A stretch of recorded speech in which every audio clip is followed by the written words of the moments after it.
आमचे पंतप्रधान मोदी मन की बात करता। अरे भाऊ आमच्या कामाचं सांग ना, मन की बात कवर करतो, हमारे काम की बात करो ना भैया, हमारा काम क्या। आम्ही काय करतो मॅडम, सकाळी पहाटे 4ला उठतो, पहाटे 4ला उठल्यानंतर आम्ही त्या उठल्यानंतर आधी जनावर उठून देतो, त्यांचं शेण मागं ओढतो, त्यांच्या मुतात गोवात आम्ही राहतो आणि ते शेण आम्ही दूध काढतो, धार काढतो, आम्ही आमच्या पोराला सुद्धा आहे ना कपभर दूध ठेवतो घरात आणि ते सगळं उचलून तसं डेअरीत नेऊन टाकतो।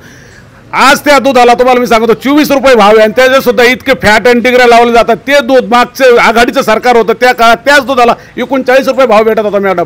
कशासाठी जायचं, आमचे दुधाचे भाव इतके पडले, आज 24 रुपये दुधाचे भाव आहे, आम्हाला ती 1 लाख रुपयाची गाय विकायला नेली तर 25,000 रुपयाला विकणार नाही, मग ती काय करायची। आमचं फक्त एवढंच आहे की गायाचा धंदा, आमच्या अर्धरोजगारी म्हणजे काम नाही, ती गाय दिसती म्हणून आम्हाला कोणतरी किराणा दुकानात माल उधार देतो मॅडम, नाही तर आम्हाला माल सुद्धा उधार भेटणार नाही। त्या गायच्या धंद्यावर आमची इतकी परिस्थिती आणि शेतीचं कुठल्या मालाला भाव आहे तुम्हाला सांगतो। आमचे कांदे जवळ आमचे पैसे होते तर 5 रुपये किलो विकत करून घेतले आणि आता कांदे 13-14 रुपयांनी घेतले, ते व्यापाऱ्यांनी घेतले सगळे।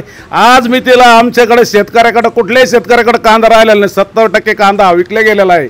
सोयाबीन आमची विकली, आता नवीन सोयाबीनचं बी 100 रुपये 110 रुपये किलो होणार आहे। कपाशीचं बी अजून आलं नाही, 15 जूनला येणार आहे। काय करायचं शेतकऱ्यांनी, मॅडम तुम्ही आम्हाला नाही माईक घेण्यापेक्षा ना लोकांना आहे ना 20 दिलं तरी चालत। आणि शेतकरी तुम्ही म्हणता असताना मी शेतकरी नुसतं शेतकऱ्याला सांगू राहिलो, शेतमजुराला आमच्याकडे द्यायला काम नाही।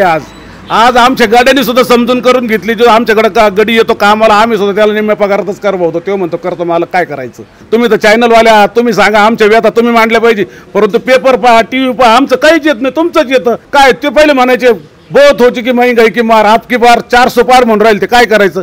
गॅसची टाकी 300 रुपयाला होती, ते 1100 रुपयाला झाल्या। गॅस वापरतो कोण, फक्त पाहुणा बिवून आला तर आपलं उगाच त्याची समोर शायनिंग करायची, नंतर आहे ना हाय गावऱ्यान चुलीत लाकडं, त्याच्यापेक्षा काहीच नाही। आज इतकी हाल परिस्थिती आहे, तुम्ही म्हणता मोदी साहेब आले त्याच्यामुळे शेतकऱ्याची परिस्थिती मॅडम इतकी बिकट झाली।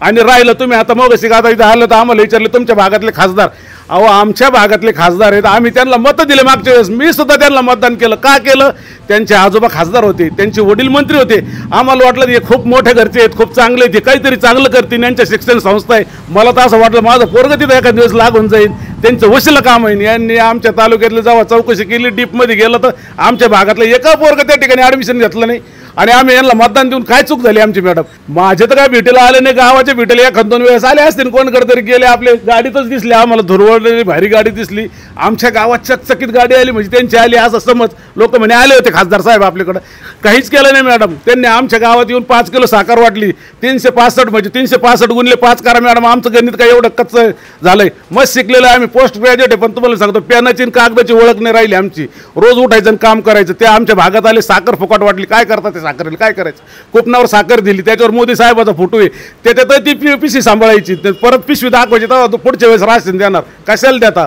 अहो तुम्ही आमच्याकडून 18% GST कापिता, डुकर सुद्धा खाणार नाही, ते गहून तांदूळ आम्हाला देता। अहो तुम्ही खा ना, खासदार साहेबाला म्हणा चला त्या चपात्याने खाते डाळ भात आमच्या बरोबर एक दिवस, हे खासदार खा नाही तर कुठलेही खासदार खा, असं अजिबात नाही। यांनी अक्षरशः एकदम शेतकरी मेटा खोटेला आणला। आणि करोना काळात तुम्हाला सांगतो, आम्हाला त्या काळात रेमडेसिवीरची गरज नव्हती मॅडम, आम्हाला त्या काळात गरज होती कुठंतरी आपुलकीची, कोणतरी आमच्या डोक्यावर हात फिरवा जगताना असं म्हणायची, त्यावेळेस हे मासे या भागात दिसले सुद्धा नाही। आणि आता मत मागायला आता कशाला मत मागत आम्हाला, आमचं तर मी तर म्हणतो आता ह्या तालुक्याची इथं बसलेल्या सगळ्या लोकांचं आमचं असं मत आहे, इकिकून विखे ना आम्ही आखे म्हणजे आमच्या भाषेत आम्ही आखे इकिकून आणि विखे इकिकून, अशी परिस्थिती निर्माण झाली नगर जिल्ह्याची। आणि या ठिकाणी तुम्हाला मी सांगतो, निलेश ज्ञानदेव लंकी साहेब उभे, ते तू तरी याची नवरे, त्या माणसाचं म्हणजे तो काय आमच्या भागातला खासदार नाही, पण त्या माणसाने कोरोना पिरियडमध्ये भाळवणी सारख्या ठिकाणी त्याच्या गावाला कोरोना सेंटर निर्माण केलं। ज्यावेळेस लोकांजवळ पैसे नव्हते, त्यांच्या इथं गाड्या यायच्या आणि काही लोकांना घेऊन जायचे, ते लोक जगले आज। मग माणसाला कुठंतरी असं असते ना की या माणसाने आपल्याला जगवलं, सगळ्याला जगायला पाहिजे असं काही नाही, 1-2 जणांना जगवलं तरी लोक म्हणतात आम्ही त्यांना मतदान करू। अहो ते लंके साहेबाला हरवायसाठी किती मोठा माणूस आला ना तर अजिबात नाही, माणूस मनाने मोठा पाहिजे, पदाने मोठा नाही पाहिजे। मोदी साहेब मनाने खूप लहान आहेत, पदाने मोठे असले तरी त्यांना आमची भूक दिसत नाही, लोकांची गरिबी दिसत नाही। 11 वर्ष झाले आज ते पंतप्रधान आहे, मटेरियलचे भाव आमचे दुप्पट झाले, शेतमजूर अहो त्यांनी तो मोबाईल दिला, ते मोबाईल सुद्धा वापरायची आज गरज झाली। तुम्हाला मी सांगतो आम्हाला त्या मोबाईल शिवाय खात्याची गुन्हे सुद्धा भेटत नाही, मटेरियल घ्यायला गेलं तर ते तिथं म्हणते ते काय पडावं लागतं, काय होतं मॅडम तुम्हालाच माहीत असेल, ते आमच्या मोबाईलमधून आहे ना आमचा नंबर देतात आणि हा OTP एकदम बरोबर बोलले तुम्ही, तो OTP आला पाहिजे। ते तुम्हाला सांगतो असं झालंय, ते पहिलं काय म्हणायचं माहिती का, ती म्हातारी आमची म्हातारी काय करायची, चिंतकात आहे ना चावी गुंडाळून ठेवायची, तर ते लोक काय म्हणायचे माहिती का, गोवादडीसाठी म्हणजे त्या चावीसाठी गोवादडीचा लाड। अशी तारा झाली आहे, जी OTP साठी हा मोबाईल सांभाळायची बारी आली, नाही तर अजिबात गरज नाही मोबाईलची. कोणाला फोन लावायचा? बायको संघ हे पाहुणे रावळ्याकडे जायला पैसे नाही, या पठ्ठ्याने तिकीट केलं, निम्म तर म्हाताऱ्या कोत्र्याला गेलं, त्याच्यातलं एखादं म्हातारा पडलं म्हणजे त्याला दवाखान्यात कोणी डबे व्हायचे, करायचं काय? अहो मोटरसायकल पेट्रोल 104 रुपयाचं, 110 रुपये, 12 रुपयाचं पेट्रोल टाकायचं आणि जायचं कुठं? त्याच्यात पण आता एक लाल जरात पेट्रोल आला, लोक म्हणतात जालू पाटला विचारलं काय येतं ते म्हणते त्याच्यात काहीतरी भेसळ आली, गाडी नुसती फुडफुड करते. हे तर मोदीच आहे, काय जायचं ते लंके साहेब मोदीच काय. मी तर म्हणतो साज बी कमी बहुती असं ते कोणतरी व्हायचं ना, सुषमाजी त्या सुद्धा आल्यात ना, तरी अजिबात लंके साहेब हटत नसतो. आम्ही म्हणजे लंके साहेब आमचं कोणी नाही हो, काय ना मतदान करायचं. आणि राहिलं तुम्ही म्हणता राजकीय विषय बोलला तर आमच्या भागात राष्ट्रवादीचे आमदार प्राजक्त तनपुरे, काही का असं 2.5 वर्ष सरकार होतं, तो माणूस आहे ना, काम होऊ नये हो, इथं घरं आला, लोकांना भेटला, लाईट नाही का दिवसाची, इथं डीपी बसू तिथं बसू, बसवता येणार नाही, एकच डीपी आहे, तुमच्यात पहा कुठं बसवायची, जिथं गरज आहे तिथं बसवा, असं म्हणणारा माणूस पाहिजे.